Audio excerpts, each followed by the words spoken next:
부분도 나중에 같이 논의해서 주시면 감사하겠습니다. 다음은 인하대학교의 박남돈 교수님 말씀 주시겠습니다.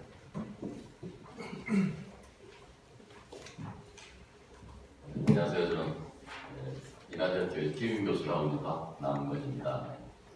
저는 이 세무 전문가가 아니라서 저는 세무적으로 결정을 안 했고요. 실무적으로 제가 대우증권에서 오래 근무를 했었기 때문에 실무적인 부분을 좀 많이 좀 말씀을 드리고자 합니다. 여기서 뭐니 해도 첫째는 이 주식이 적법한 절차에 의해서 발행된 주식이 아닌 유령 주식이라는 겁니다.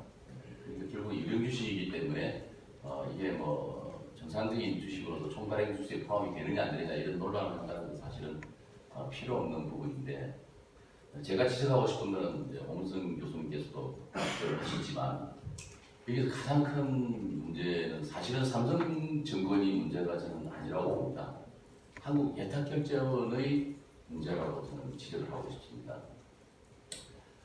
뭐 잘 아시겠지만 예탁결제원은 정부 기관입니다. 원이니까요.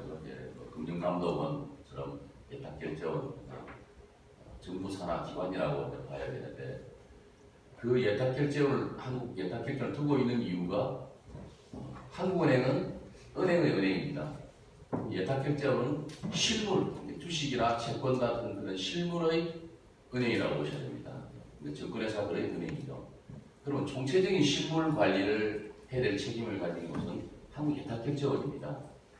이 예탁결제원에서 소위 말하는 총발행 주식수 관리를 안 하고 있다는 것은 상당히 심각한 문제입니다. 오히려 삼성증권의 문제가 아니죠. 주식이라는 게 총발행 주식수 법인 내에 들어오게 되면 뻔한 그 가지고 있는 자는 뻔합니다. 실질주주냐 명의주주냐. 사실은 우리사주조합도 대부분이 계좌를 가지고 있기 때문에 하나의 실질주주에 해당이 됩니다만, 다만 이제 아마 배당소득세 과세 문제 때문에 별도로 아마 분류해서 크게 보면 어떻게 보면 세 가지로 나눌 수가 있는 겁니다. 세 가지 분류만 관리를 하면 되는 거잖아요. 그리고 더더군다나 우리사주조합은 한국증권금융에서 모든 우리나라 우리사주조합은 다 한국증권금융에 신고를 하도록 되어 있습니다. 신고해서 다 등록을 하게 되어 있습니다. 그리고 대부분 다 우리사주조합은 대출을 실행을 하기 때문에 증권금융에서 그 대출 이자를 받아야 되지 않습니까? 이자를 받기 위한 계좌들은 다 등록해 놓고 있습니다. 그럼 그 계좌에 반대로 배당금을 지급하면 되는 겁니다. 이자 받는 거는 철저하게 계좌를 다 신고를 받아서 다 철저하게 징수를 하면서, 왜 배당금은 그렇게 회사보고 자기들 지분 계좌에 돈을 넣어주라고 하고 있는지, 사실 그것도 굉장히 의아스러운 부분입니다. 조금 더 구체적으로 플로우를 말씀을 드리면, 맨 먼저 한국예탁결제원에 배당금을 회사가 총액으로 지급을 하게 되면 예탁결제원이 실질주주 부분에 대해서는 원천징수를, 이제 원천징수 의무는 어차피 각 정보사가 있기 때문에 예탁결제원의 회원은 정권회사입니다.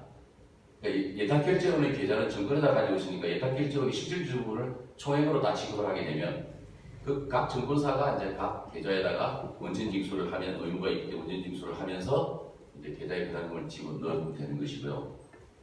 이제 명의주주, 그러니까 실질주주, 명의주주, 우리사주주 이렇게 나온다 치면, 명의주주는 본인들이 주식을 가지고 있는 자들입니다. 실물로서. 그러니까 이분들은 자기가 직접 와서 찾아가면 됩니다.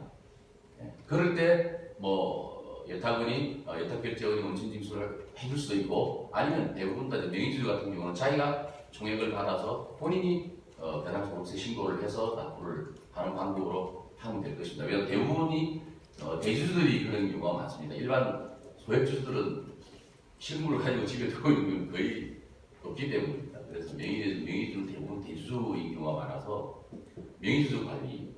그 다음에 우리사주조합은 한꺼번에 증권금융이 주면 됩니다. 한국증권금융에 배당금, 우리사주조합에 배당금 총액을 주게 되면 증권금융은 우리사주조합 등록을 받을 때 계좌를 배당금 지급 또는 이자, 이렇게 대출 안 받는 우리사주조합도 있을 수가 있으니까 배당금을 지급을 받을 계좌를 신고를 하면 간단한 거잖아요.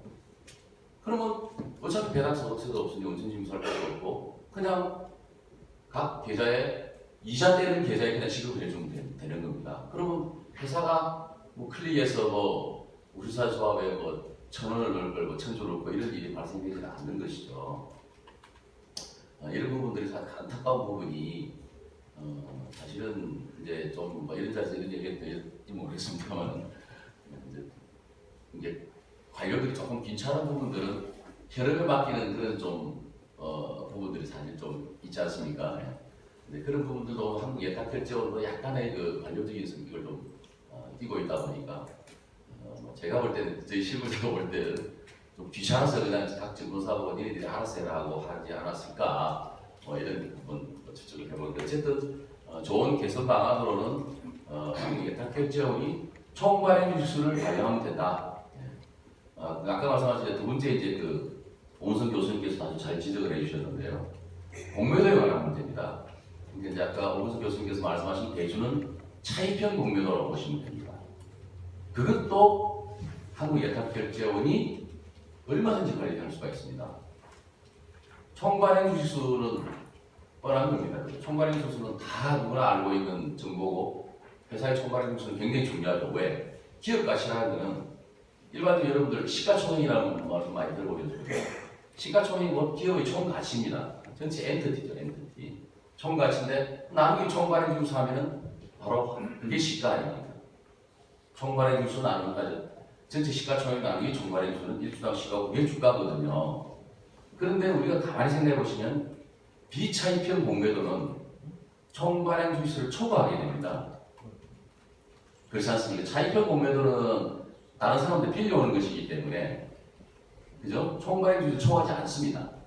그러나 비차입형 공매도는 총발행 주수를 초과하게 된다는 것은 시가총액을 벗어나게 됩니다.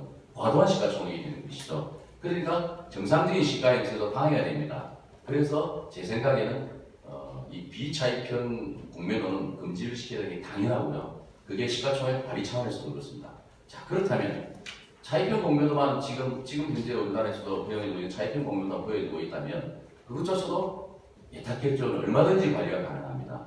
기관 투자가 가지고 있는 물량이라든가 뭐 대주 가지고 있는 물량이라든가 심지어는 뭐 공백이 있으면 신고를 받으면 되지 않습니까? 법률을 만들어서 예탁결제원 신고를 다 하도록 하면 됩니다. 그러면 그 중에서 빌려주고 싶은 자, 그러니까 주식을 빌려주고 싶은 자는 예탁결제원에 신고를 하면 되지 않습니까? 나는 이자를 얼마를 주면 나는 내 주식을 나는 계속 보유를 해야 될 주식이기 때문에 빌려줄 용의가 있다고 신고를 해놓으면 그거를 공시를 하고 개인이든 기관이든 법인이든 누구든지 다 빌릴 수 있도록 해줘야 됩니다. 아주 간단하게 해결할 수 있습니다. 공시가 된다면요.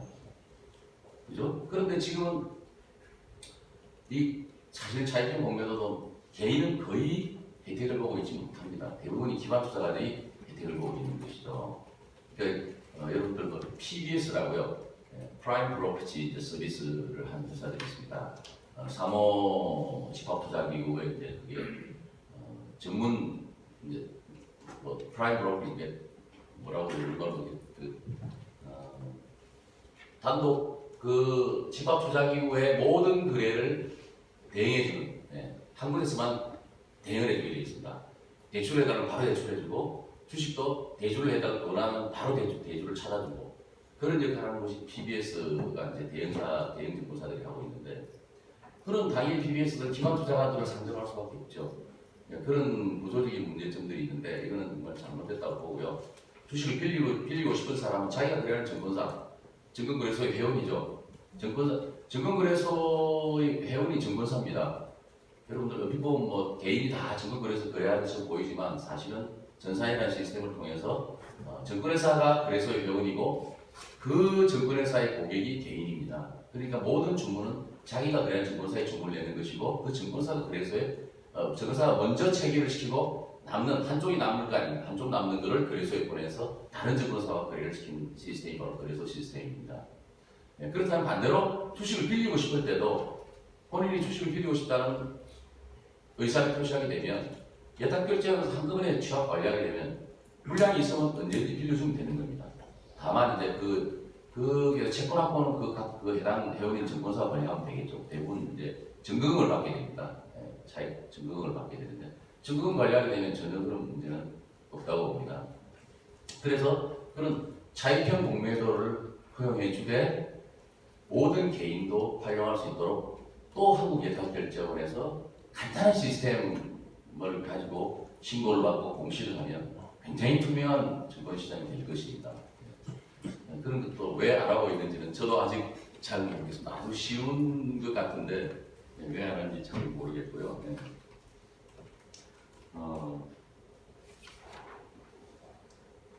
그래서 이제 말씀드린 대로 크게 이제 저는 예탁원, 한국예탁결제원에 이제 포인트를 이제 잡아서 말씀을 드리고요. 이제 부수적으로 이제 삼성증권의 좀 잘못이라고 아까 말씀드린 차세대를 도입한 지 얼마 되지 않았다고 하는데 차세대 전산 시스템에 사실은 한 화면에서 클릭 하나로 주식 변환과 현금 변환이 같이 이루어진다는 것은 그건 정말 아까 말씀하신 우리 교수님께서 지적을 많이 하셨지만 비용 절감이 원리라고밖에 해석할 수는 없을 것 같아요. 적어도 팝업하면 분리해야 돼. 적어도 팝업하면. 그러니까 그것조차도 안 돼 있다는 것은 그냥 너무 이걸 간단하고 쉽게 생각을 하는 것 같고요. 그리고 또 이제 마지막으로 좀 지적해야 될 부분이 뭐냐면 이 부분은 조금 아마 좀 중간에 좀 신경을 써야 될 부분이 같은데요. 실제 지금도 아마 알게 모르게 총발행 주식을 일부 초과해서 거래되고 있는 곳이 있는지도 모릅니다. 그 부분은 좀 유념을 좀 해야 될 필요가 있는데요. 만약에 이게 몇백만 주니까 몇천만 주니까 이렇게 표시가 났지 만약에 만주라고 쳐보세요. 아무도 몰랐을 거예요. 그리고 쉬쉬하고 그냥 사놓고 끝내면 되겠죠. 아니면 회사가 발견하지 못할 수도 있습니다. 그냥 직원이 사행심으로 그냥 입력을 해서 자기 회사에 출금해가 그래도 모를 거예요. 이건 좀 엉뚱한 비유입니다만 우리가 이렇게 그냥 재미로 보스톱을 치더라도 화토 장수가 48장이라는 것을 확인하고 시작을 하잖아요. 네, 그렇지 않습니까? 근데 총발행수 아침에 시작하기 전에 총발행수 관리를 안 한다는 것은 화토 장수가 48장인지 50장인지를 체크도 안 하고 화토 치는 건 똑같은 겁니다. 네. 또 결국 한국 예탁결제원 문제로 또 돌아가는데요. 시작하기 전에 한 번 전산 시스템으로 돌리면 총발행수 금방 체크됩니다. 안 그렇겠습니까? 제가 말씀드린 대로 명의주주, 실질주주, 의사주주만 관계하면 총발행 수가 넘는지 부족한지는 금방 체크될 거라고 생각이 듭니다. 그것을 만약에 하고 있다면 문제가 없겠지만 이건 추측입니다만 그것을 안 하고 있었기 때문에 삼성증권 배당 사고가 발생하지 않았겠습니까? 그런 부분도 조금 그래서 지금도 사실은 알 수는 없겠죠. 100% 정확한 건 알 수 있지만 전수조사를 좀 해야 되지 않느냐는 생각이 좀 사실 듭니다. 기상입니다. 예. 네, 감사합니다. 박남돈 교수님은